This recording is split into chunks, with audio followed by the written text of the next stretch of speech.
ve un cierto shituf peulá, una cierta participación, una cierta colaboración con entidades que él considera que no son lo suficientemente adecuadas a nuestra tradición. Y de nuevo, dentro del contexto de lo que hablamos siempre, del Midrash de las Shalosh Shvuot, él tenía una perspectiva, en este caso, mucho más estricta de impedir la participación y shituf peulá con el sionismo.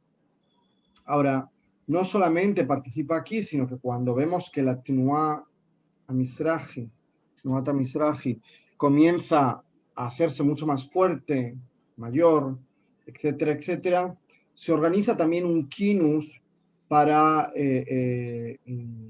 hacerles el vacío, para no colaborar con ellos. ¿Okay? En ese espíritu de no participación con el sionismo. Una decisión estratégica de un grupo nada desdeñable de rabinos, un grupo importante, muy importante, entre los que estaba también Tito. Ahora, cuando todo esto está sucediendo, él también está tratando de encontrar su espacio y es rechazado para ser el rabino de Satmar, porque lo que llaman en muchos círculos los sionistas y los modernos, o sea, las personas que tenían una perspectiva, o rabinos que ya tenían una perspectiva más contemporánea, o también personas laicas, rechazaron su nombramiento por considerarlo excesivamente extremista. ¿Sí? Vuelve de nuevo a su ciudad, ¿okay? Y allí se encuentra que no solamente ha sido rechazado en Satmer, sino que además, al fallecer su hermano, le tocaría o le correspondería a él ser el admor de la Hasidut familiar, pero sin embargo ubican a su sobrino de 14 años en su lugar. Hecho que le marcó profundamente. Ahora, desde la sombra, como una regenta, ¿okay? Él ocupó ese espacio y poco a poco consiguió generar un grupo de admiradores. ¿Okay? Se fue generando en torno a él un grupo de personas que lo admiraban profundamente y con el tiempo llegó a ser el admor oficial. Oficialmente llegó a ser el admor en el lugar de su sobrino. Ahora, posteriormente consigue su primer objetivo, que había sido ser rabino en Satmer. Y esto lo consigue en el año 1928. Ahora, con su nombramiento se genera un número de conflictos no desdeñable. Y sus seguidores y él establecen una comunidad aparte en Satmer, que va a ser el germen de Hasidut Satmer. ¿Okay? Después, bueno, posteriormente va a viajar a Jerusalén, pasa a ser el Rosbat Ashkenazí de la ciudad de Jerusalén. Eli, no entiendo. En el 28 él lo designan rabino, pero eso hace que se separen de él el grupo de gente o él mismo. No, lo que sucede es que él llega a una comunidad que ya existe, una comunidad en la que ya le habían rechazado, no querían que fuese el rabino, sí. Tanto las personas que estaban adscritas al movimiento sionista como los modernos, ¿ok? Cuando hablamos de modernos estamos hablando de personas con una perspectiva judía más liberal, pero también personas cercanas al entorno del laicismo, teniendo en cuenta que no existe en este área, ¿okay? Un laicismo tal y como lo conocemos hoy. Entonces, lo que sucede es que al entrar él a ocupar el puesto, se genera un escándalo, genera mucho ruido, genera una división en la comunidad de tal forma que aquellos que sí le seguían generaron un espacio nuevo independiente, separado. ¿Ok? Y como decía, ese fue el germen de lo que hoy es Hasidut Satmer. Y de ahí el enfervorecido rechazo al sionismo también, hasta el día de hoy. ¿Okay? Se conserva ahí un... bueno. Ok. Macville, paralelamente a su actividad en Satmer, es también nombrado Rosh del Bad Ashkenazi en Jerusalén. ¿Ok? Ahora,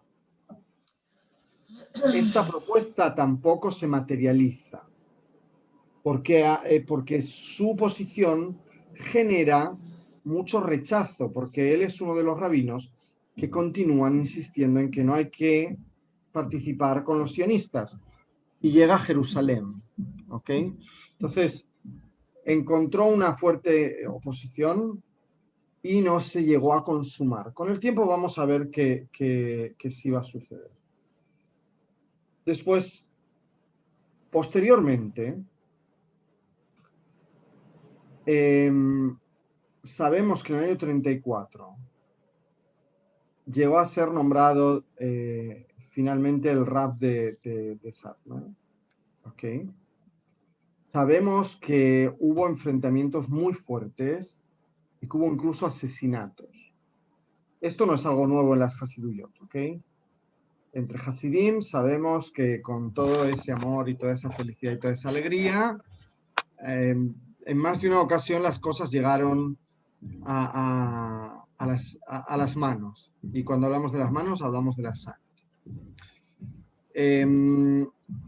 Su primera esposa había fallecido y se casa por segunda vez, pero no tuvo descendencia. ¿Okay? Sus hijas morirán después, unas antes y otras durante la guerra. Ahora, durante los primeros años de la Segunda Guerra Mundial, él se dedicó mucho a apoyar a los refugiados que llegaban hasta Hungría. ¿Okay? Daos cuenta, Hungría, estamos hablando, tenemos Edata Neologim, tenemos al grupo de los Neologim, Hungría. Se trata de una comunidad profundamente dividida, pero muy unida. O sea, hay una paradoja aquí, ¿ok? Porque si bien los Neologim tenían una perspectiva muy moderna del judaísmo, ellos conservaban también, digamos, a diferencia del judaísmo alemán, que habían hecho una transformación del judaísmo a través del reformismo, en la que las fronteras no quedaban demasiado claras. En el mundo neologi sí que respetaron unos ciertos límites, ¿ok? Pero aún así la comunidad estaba profundamente dividida. Ahora, cuando los alemanes entran en Hungría, y sabemos que en Hungría no hizo falta que entrasen los alemanes para que comenzasen los programas, pero en ese momento, con la entrada oficial, lo que sí se levanta es un gueto. ¿Ok? Y él trata de escapar sobornando a un oficial húngaro. Esto está documentado.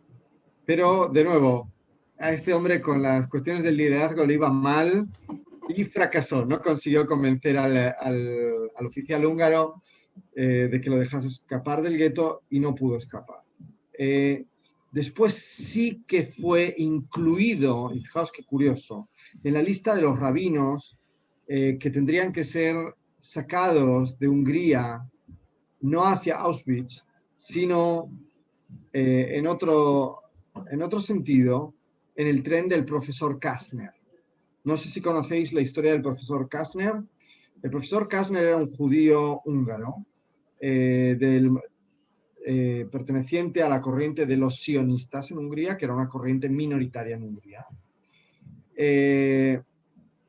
Y él, junto con otro grupo de personas, durante la época de la invasión alemana, llamémoslo invasión por no decir de la alegre invitación de los húngaros a que los alemanes se hagan cargo de ciertas cosas, Durante ese tiempo, el profesor Kastner, con este otro grupo, se dedican a intentar negociar la extracción de judíos desde Hungría a zonas seguras, zonas neutrales. Ahora, el profesor Kastner parece ser que literalmente compró las vidas de estas personas y consiguió cerrar un cierto número de lugares, ¿ok?, para trasladar. Ahora, con el tiempo, el profesor Kastner pagaría un precio muy alto. Fue asesinado en Israel después de que se realizó un juicio contra él, porque había uno de estos descendientes, o perdón, uno de estos judíos húngaros que se encontraba en Jerusalén, un jaredí, habitualmente decía que el profesor Kastner había pactado con los nazis para proteger a los nazis. Y esto al profesor Kastner le dolió mucho y en un momento dado decidió presentar una denuncia por la zona por difamación. ¿Okay? Y la denuncia se dio la vuelta y terminaron juzgando si el doctor Kastner había participado y ayudado a los nazis o no, que era el argumento de este otro tipo. Ahora, fijaos, entre estos 80 rabinos ortodoxos que tendrían que salvarse y que tendrían que ir en la Rekevet en el tren de Kastner, es paradójico que todos ellos, o prácticamente todos ellos, decían que no había que participar con el movimiento sionista y además se habían negado a que la gente saliese de Hungría. Y sin embargo ellos no tuvieron ningún tipo de reparo en subirse a los trenes, al tren del profesor Kastner, ¿ok?, de un sionista que venía a salvarles. Y el rabino Teitelbaum también hizo esto. Después de que durante mucho tiempo le dijo a su comunidad que no saliesen de Hungría, que había que quedarse en Hungría, que tenían que estar en Hungría, él, junto con, unos dicen 40, otros dicen 70, de sus Hasidim, se montó en el tren del profesor Kastner hacia la salvación. Está bien, coherente. Ustedes quédense, dijo. Muy coherente. Él decía a los demás, no tenéis que salir de aquí, pero esto no sirve para mí. Es trágico. Es cierto, él no dijo tenemos, él dijo tienen. Claro, él decía tienen, decía solamente en segunda persona del plural. Era muy educado. Ahora, durante un tiempo él también estuvo en Bergen-Belsen y estuvo recibiendo medicamentos y un montón de productos porque el cónsul de El Salvador en Suiza lo estuvo apoyando. Por lo tanto... Ahí es donde se hace anti-El Salvador. Sí, vas a ver después que o lo vimos con por ejemplo, con el Raf Wasserman, ¿os acordáis? ¿Quién estaba intentando salvar al Raf Wasserman? Vimos que llegó muy tarde, pero que había una carta del cónsul de El Salvador. Digamos, sí. Hubo un intento de sacar de Europa a los grandes rabinos de ciertas Hasiduyot. El Hanan Wasserman no tuvo suerte, no llegaron a tiempo. En el caso de Teitelbaum, tuvo ahí todo el apoyo que parecía necesitar y finalmente sí se salvó. Ahora, fijaos, es rescatado el 4 de diciembre del año 44. O sea, sé que él de verdad sí que es rescatado. Ahora, ¿por qué? ¿Por qué hubo tanto polémica? Porque os decía, él dejó abandonados a sus Hasidim, o estuvo dispuesto a abandonar a sus Hasidim durante la Shoah. Y sí que recibe la ayuda de Kastner para salvarse, digamos. Si eres antisionista y dices que no hay que marcharse y estás recibiendo la ayuda del representante del sionismo. Además, Kastner venía respaldado por David Ben Gurión y por, digamos, por la Histadrut Hatzionit, por un montón de organizaciones. Y además te estás marchando dejando a tu gente sola, hay algo que es incoherente. ¿Okay? Después, posteriormente, se refugiará en Suiza y va a trasladarse a los Estados Unidos. ¿Okay? Si bien sabemos que también pasó a través de Israel. ¿Por qué es importante? Bueno, fijaos, cuando llega a los Estados Unidos, él llega dicen algunos, en una campaña para, bueno, ya lo hemos visto en más ocasiones, una campaña para recaudar dinero. Pero parece ser que se le insiste, que se le pide que se quede, y él decide quedarse en Brooklyn con 70 de sus Hasidut. Hasidut Satmer hoy en los Estados Unidos tiene mucha fuerza. Es una Hasidut que económicamente también está muy asentada, como la Hasidut Gur, y que es conocida y reconocida por sus posiciones con respecto al Estado de Israel, como ya veíamos. Ahora, en el año 51 es nombrado Rosh del Bad Ashkenazim de Jerusalén. Y fijaos, visita Israel debido a esta función que ocupa en 4 ocasiones. Entonces aquí hay algo extraño, porque él por una parte niega la posibilidad de que exista una alianza hacia Israel, digamos, se enfrenta a ello, y por otra parte, él dice, yo acepto este puesto de ser el Rosh del Bad Ashkenazim, de lo que se llama Edá Jerusalén, el grupo del mundo jaredí en Jerusalén, que tiene una perspectiva sobre la existencia del Estado de Israel muy peculiar. Y no estoy hablando aquí en absoluto de los Hasidim de Satmer, ¿okay? Que hay una diferencia muy grande. Hasidut Satmer no toman dinero del Estado de Israel. Ellos tienen sus propios autobuses privados, ¿ok? Su propia red de autobuses privados.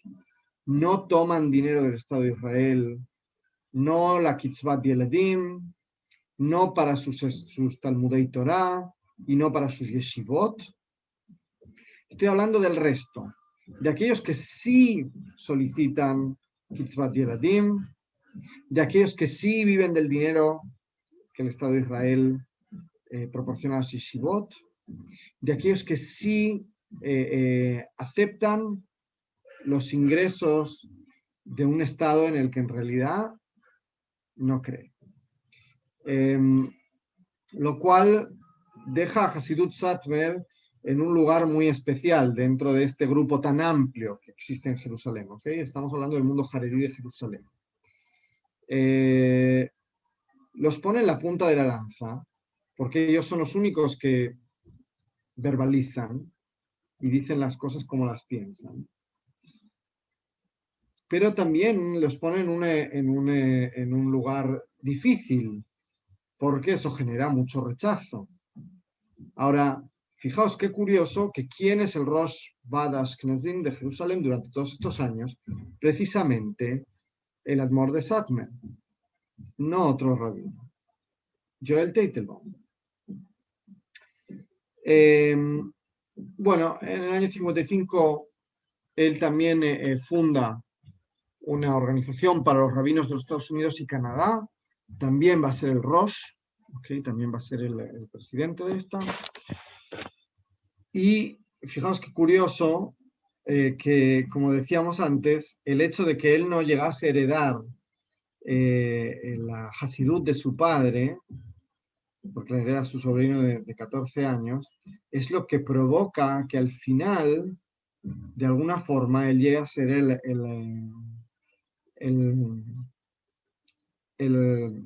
Admor de Satmer, que la Hasidut de Satmer se desarrolle.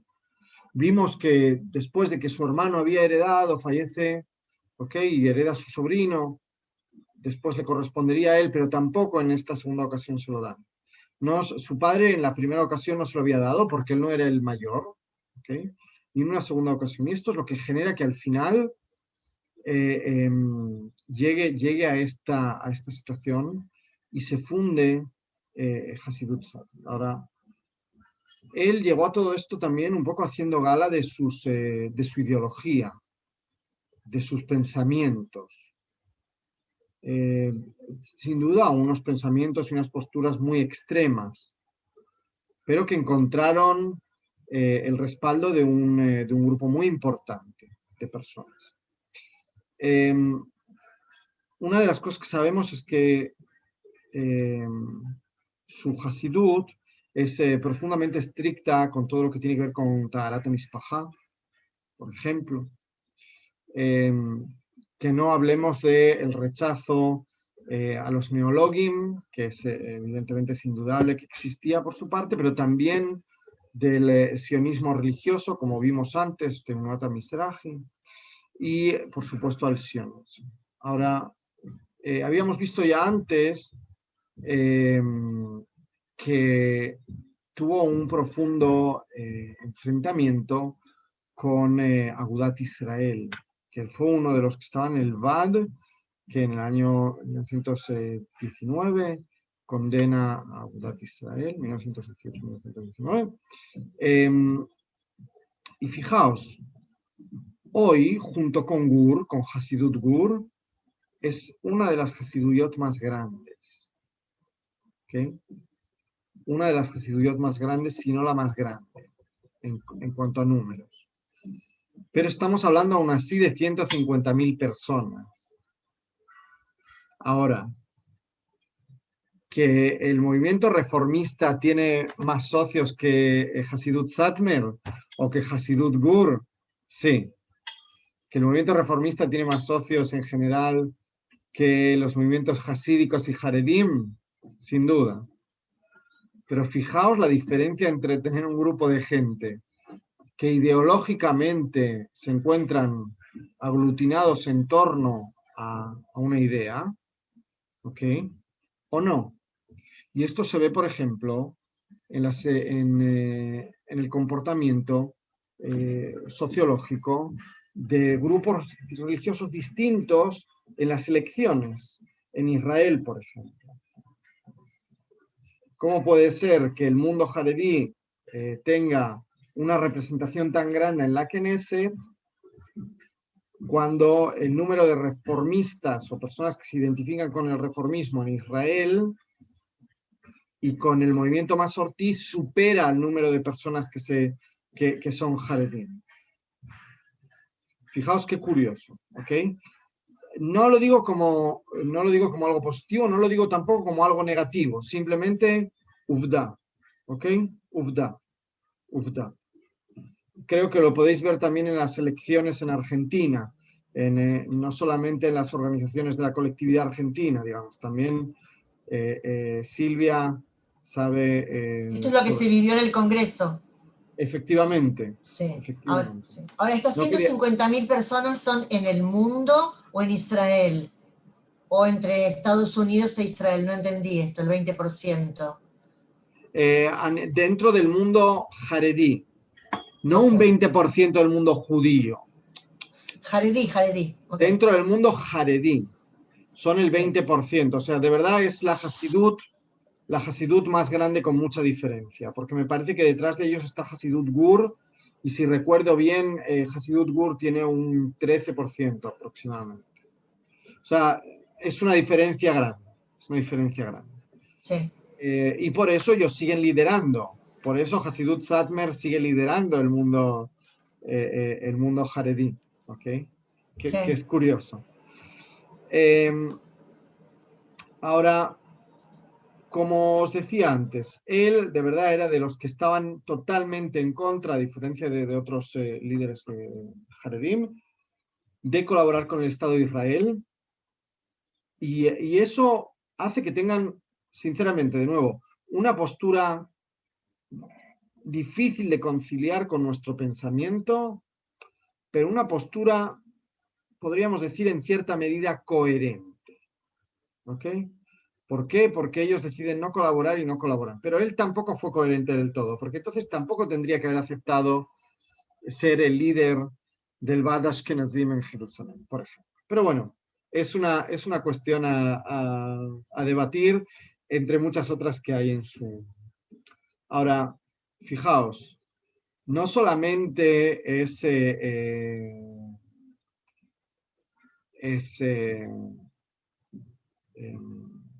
su ámbito de influencia la Hasidut Satmer, sino que también tenemos a los Naturei Karta, Karlin, Sanz, el Pelegar Yerushalmi, que es súper importante, la gente de Toldota Aarón y Edata Haredim, que tienen un bagatz muy importante que lleva todo el tema de Kashrut.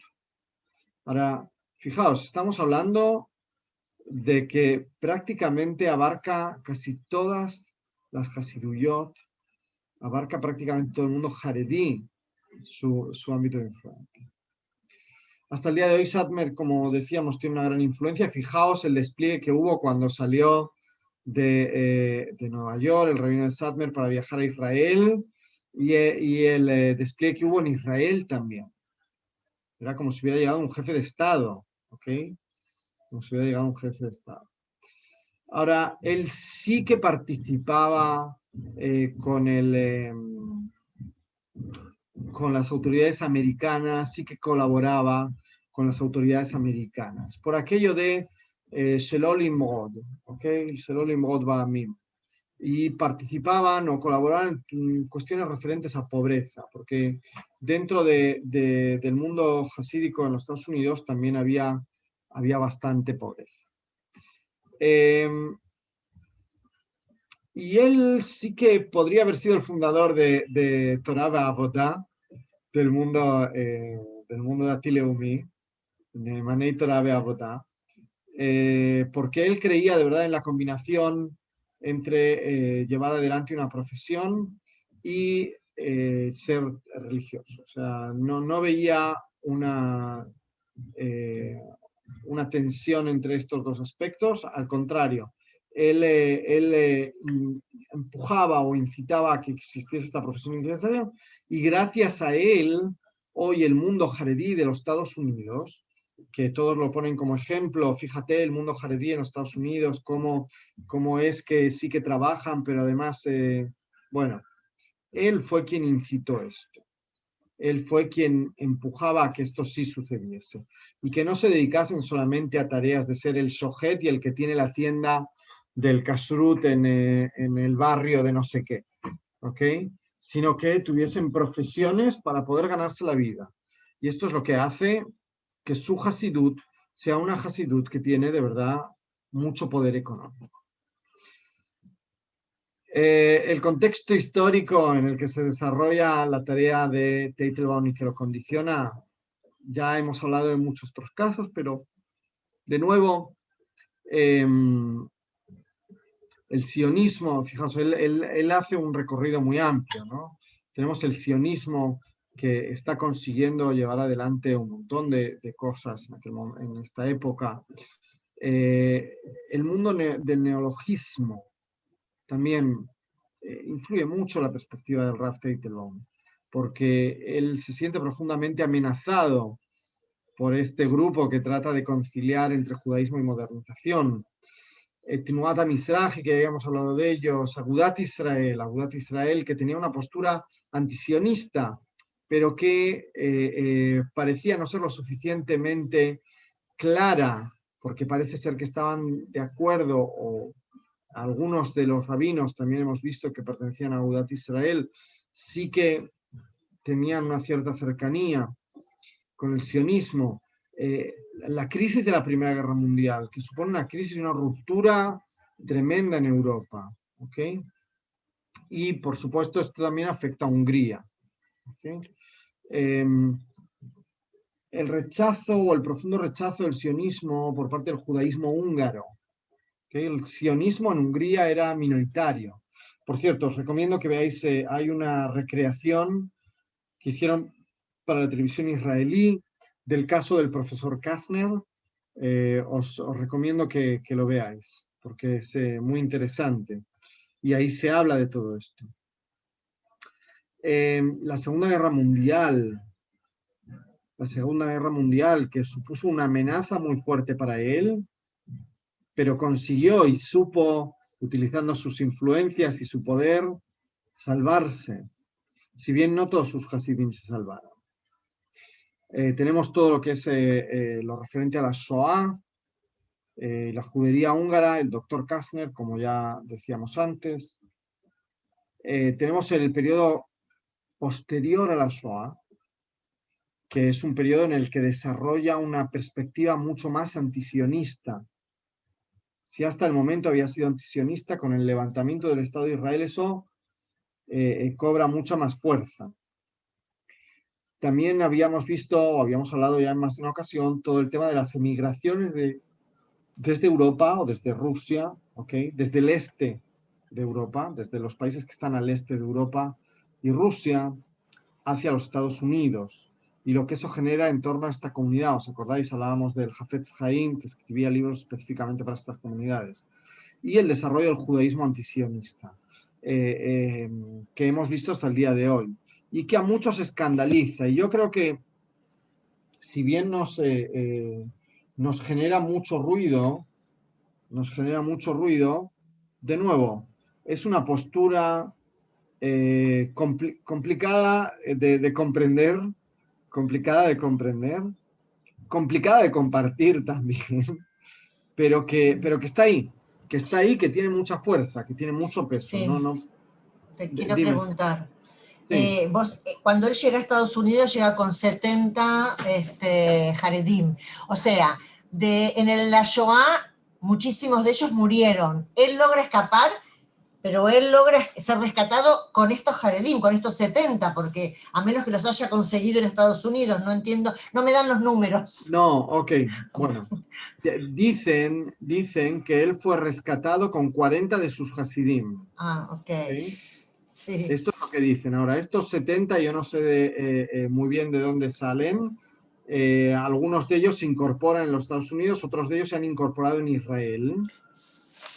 Y llegan con él a los Estados Unidos y allí se establece. Digamos, daos cuenta que cuando hay un Admor, alrededor de él siempre hay Hasidim. Y aparte se genera lo que vimos el otro día. No sé, en el vídeo que vimos un estadio lleno de gente. Sí. Eso no es nada. Buscad visita del Admor de Satmer a Israel en Google, en hebreo, ¿ok? Bikura Admor mi Satmer, y vais a ver lo que esta gente mueve. ¿Ok? Es difícil comprender el mundo hasidí sin ver qué es lo que hace la presencia, qué es lo que genera la presencia del Admor. Y esto pasa también con el Admor de Gur, hoy, por ejemplo. Pero de nuevo, tiene mucha menos influencia que el grupo de Sal. Ahora, el antisionismo es una visión netamente teológica de Mashiach o es más que nada política, conveniencias políticas.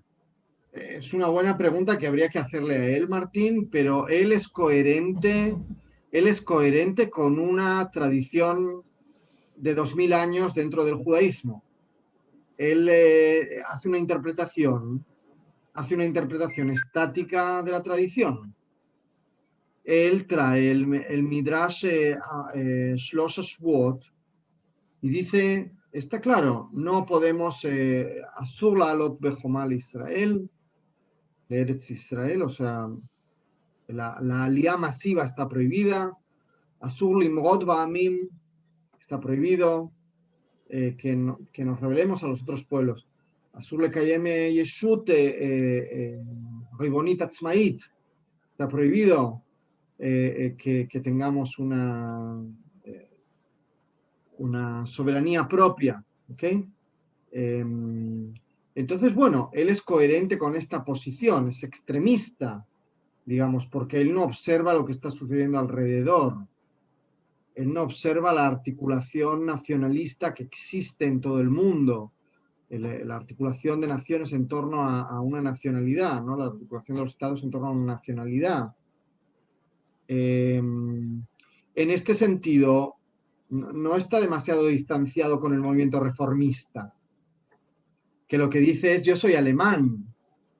Lo hacen desde otra perspectiva, ¿no? Lo hacen fundamentándolo en otro pensamiento, que es yo soy un alemán de religión judía, no tengo nacionalidad judía. ¿Ok? Esto es lo que afirma el movimiento reformista en aquel momento. Es más, hoy en los Estados Unidos sería interesante escuchar qué es lo que dice también las personas que pertenecen al movimiento reformista y escuchar cuál es su percepción nacional. ¿Okay? Y muchos de ellos seguro que se van a identificar como judíos norteamericanos, estadounidenses. Por lo tanto, en este sentido no hay una gran diferencia con el movimiento liberal, pero la diferencia está en qué viene fundamentada esta idea y segundo, en cómo se desarrolla, porque el movimiento reformista sí que evoluciona con el paso de los años hacia una postura sionista, como lo hace la ortodoxia. ¿Ok? La ortodoxia, digamos, cuando me refiero a ortodoxia me refiero a las kipotes urgot, ¿ok? Al mundo nacional sionista o nacional sionista religioso. El Rav Teitelbaum se queda en esa otra postura, ¿ok? Y no solamente él, su Hasidut se queda en esa postura. Los movimientos Haredim que siguen su Hasidut se quedan en esa postura, ¿ok? Ahora, en cuanto a... No sé si quedó claro, Martín.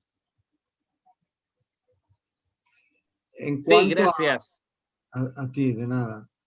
En cuanto a los libros que él publica, él toca más o menos los mismos temas que vienen a abordar otros en aquella época, ¿cierto? Digamos, en Vayoel Moshe está hablando por un lado sobre el sionismo, pero también dice, bueno, como no puedo, es ciertamente pragmático, como no puedo evitar que algunos de los Haredim y algunos de los Hasidim lleguen a Israel, tengo que también darles una serie de directrices en torno a qué tienen que hacer cuando están en Israel. Y no solamente, también sobre la utilización o el empleo del hebreo como una lengua vernácula, que evidentemente podréis intuir que él está totalmente en contra. ¿Ok? Y de ahí el mantenimiento del yiddish como lengua vernácula en ciertos barrios en Jerusalén, dentro del mundo jaredí en los Estados Unidos, sin duda. ¿Okay? Tenemos cartas de él, tenemos Shelot Utshuvot, tenemos un montón de textos. Y bueno, de nuevo, tratando de hacer llegar su ideología. Ahora, fijaos, él se veía como la continuación o el heredero espiritual del Hatam Sofer, ni más ni menos. ¿Okay? Y así lo hace saber y se publicita, ¿okay? Entre los Jugim Haredim en Adah Haredit en Jerusalén, por ejemplo. Y fijaos qué apertura. Hatam Sofer Hay Bekayam. Hatam Sofer vive y existe. ¿Okay?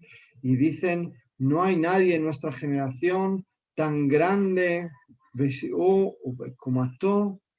como el Hatam Sofer. Y entonces también lo asocian con Maran Yohel Teitelbaum. ¿Okay? Entonces él en gran medida se ve como el continuador o como el seguidor espiritual del Hatam Sofer. Ahora, no solamente esto, sino que en Chubot de él, ¿okay? Encontramos también expresiones como o pensamientos del Hatam Sofer como es Hadash Asur Minatorah, que ya habíamos visto en nuestra primera clase.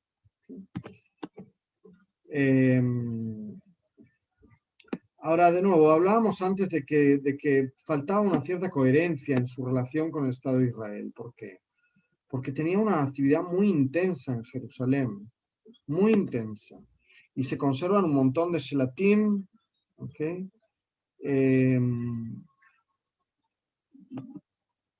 De esta persona. Pero por otra parte, era un sionista declarado. Y en el año 55, por ejemplo, este cartel, Isur Gamur Lechol Bar Israel Ish o Isha, Katan Vegadol, Lakachat Hebel Bebejirot Hael.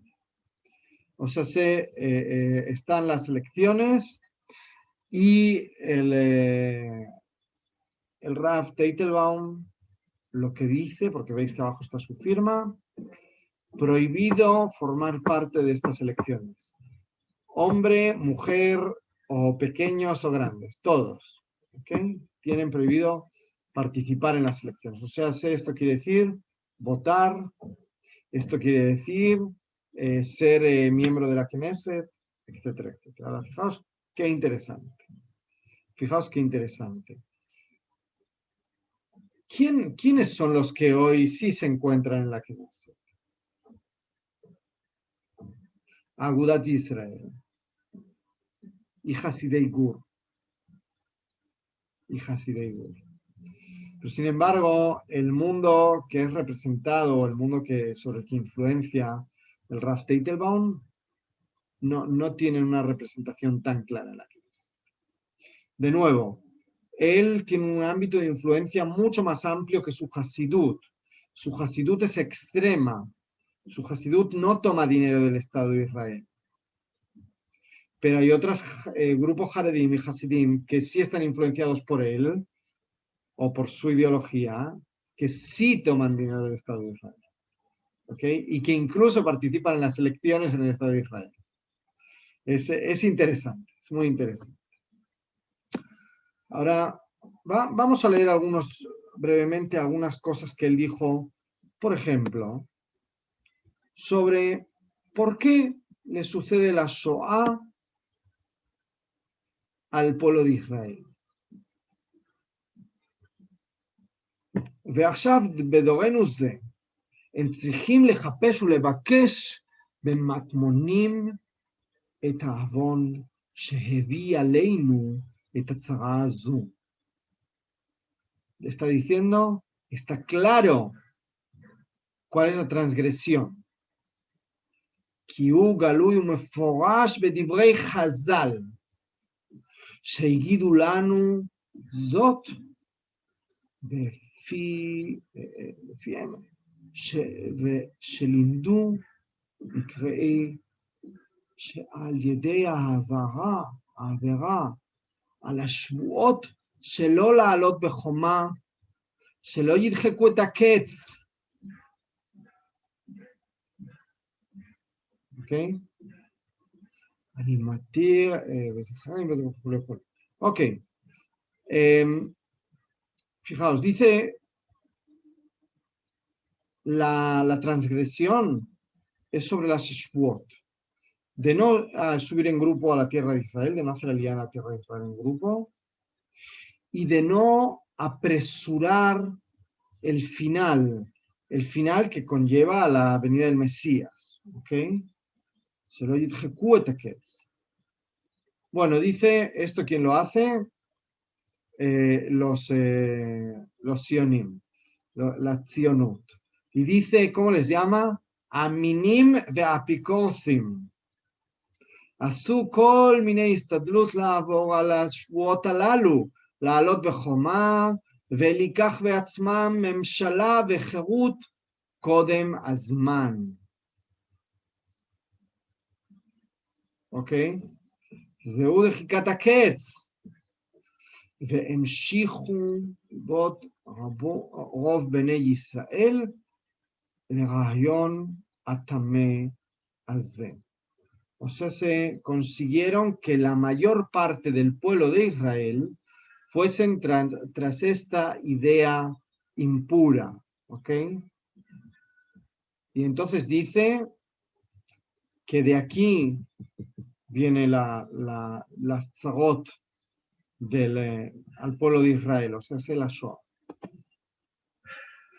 Difícil de leer y doloroso para los ojos y para el corazón. Ahora, él veía en el sionismo Minut y Kefirá. Son apóstatas y son, los prácticamente considera que todo esto lo dice él en Vayoel Moshe. יתבהר שיש בעצם הרעיון הזה של קבלת ממשלה לישראל בעצמם לפני ביאת המשיח, מינות וכפירה בדרכי השם יתברך. כי שהוא יתברך שמו, וגואל, él es quien nos puede esclavizar y quien nos puede liberar. אפס בילתו יתברך שמו, גאולתו לימות המשיח. העניין שיש בו מינות וכפירה, אבותינו, זיכרונם לברכה, dijeron que esto es כפירה y que es מינות, זה בוודאי פוגם אך במחשבה. כי מינות תמיד מאוד זה. Entonces, dicen, lo que viene a decir es que, de nuevo, dice, fijaos, de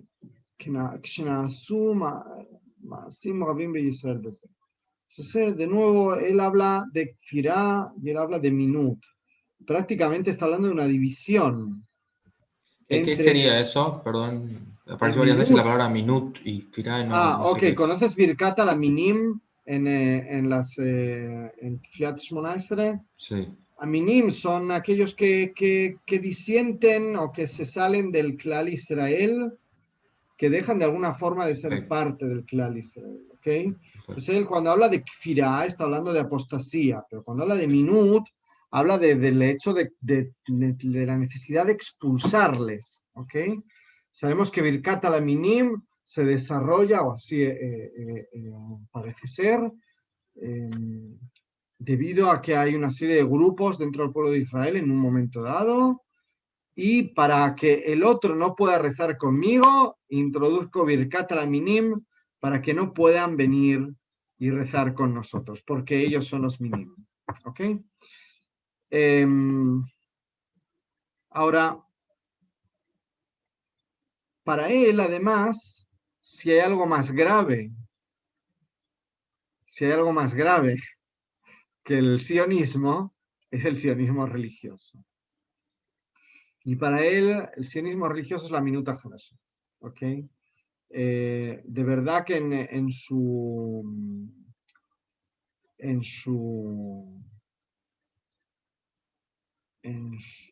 perspectiva, ¿ok? Él ve desde su perspectiva, él ve que bueno, que es todavía más grave. ¿Ok? Fijaos cómo dice. וממש מספר גדול של מיליונים מישראל נפלו על ידם ברשת המינות, רחמנא ליצלן. ועל ידי שהצטרפו עמם גם כתות שאומרים שמטרת וכוונת התחברותם אליהם הוא בכדי לתקן ולהביא בתוך המינים גם דרך התורה. O sea, que la tzionut eran minim, es como si fuesen un nuevo grupo separado, y hay algunos dentro del mundo religioso que hacen algo todavía peor, que es tratar de llevar la Torá a esta gente o salir y unirse a ellos utilizando esta excusa de llevar la Torá a esta gente. Fijaos desde su perspectiva, el sionismo religioso no tiene cabida. Ahora, él habla también sobre el Rav Kook. ¿Okay? Rav Kook is tsar veoyev Fijaos, solamente vamos a leer estas 3 palabras. Isar ve oyev, un enemigo, un enemigo. Como habíamos dicho, esta polémica que hay en torno a él también es una polémica que hay en torno al mundo, a los rabinos del mundo hasidí y del mundo litaí que se salvaron de la Shoah. No solamente la lista de los 80 de la Requebet del profesor Kastner, sino muchos otros. Os mandé para leer un artículo que es escrito precisamente por una mujer, fundamentado, entre otras cosas, en el testimonio de esta mujer, cuyo padre sufrió también a este hombre, pero además tenemos, por ejemplo, la hija de Abraham Fried, que nos habla sobre esto y que hizo una declaración firmada comentando qué es lo que sucede y dice, este hombre, el Rav Teitelbaum, pedía que la gente no se fuera de Hungría y que si alguien desarrollaba alguna actividad para que los judíos de Hungría saliesen de Hungría, sería excomulgado por él. Y dice, y mi padre, en esa misma semana que el Rav Teitelbaum le amenazó con esto, precisamente los comulgó por tratar de potenciar que los judíos saliesen. Y dice, y luego el rabino Joel Teitelbaum se mueve al gueto y encuentra además su espacio en el tren de Kastner. Fijaos qué locura. Y él deja miles de personas detrás de él. ¿Recordáis lo que decíamos antes de los 40 Hasidim? Salva a 40. Ahora, de nuevo, os decía que hay que comprender o hay que estar dentro del mundo Hasidí para comprender la fuerza del Admor y lo que es una Hasidut. Y aquí tenéis algunas imágenes, ¿no? Os invito a que de verdad, a que busquéis sobre no solamente sobre este rabino, sino sobre lo que sucede en torno a él, porque es interesante. Bueno, se terminó nuestra clase por el día de hoy. La semana que viene vamos a hablar sobre el Rav Ihov, pero no vamos a profundizar demasiado. Os aconsejo que leáis la Tshuvah el Hatit de él, porque ahora ya empezamos a estar algo ajustados de tiempo, si no me equivoco, porque quedan pocas semanas para que termine el curso. Y bueno, sin duda la idea es que sí que profundicemos en aquellos rabinos a los que vais a estar menos expuestos, ¿ok? Y sin duda creo que a la Hasidut de Satmer vais a estar mucho menos expuestos que a las responsas de Frijov, por ejemplo. Si bien de verdad os animo a que no tenemos por qué tener un Mahane Mesutaf o por qué tener una ideología en común con alguien para estudiar sus escritos que contienen, digamos, conocimiento, que pueden ser observados de una perspectiva muy crítica, pero que también pueden aportarnos al establecimiento de nuestra propia perspectiva sobre un montón de asuntos, sabiendo con quién estamos hablando. Así que, un Shech Shavua Tov, y nos vamos a ver la semana próxima. Perfecto. Gracias.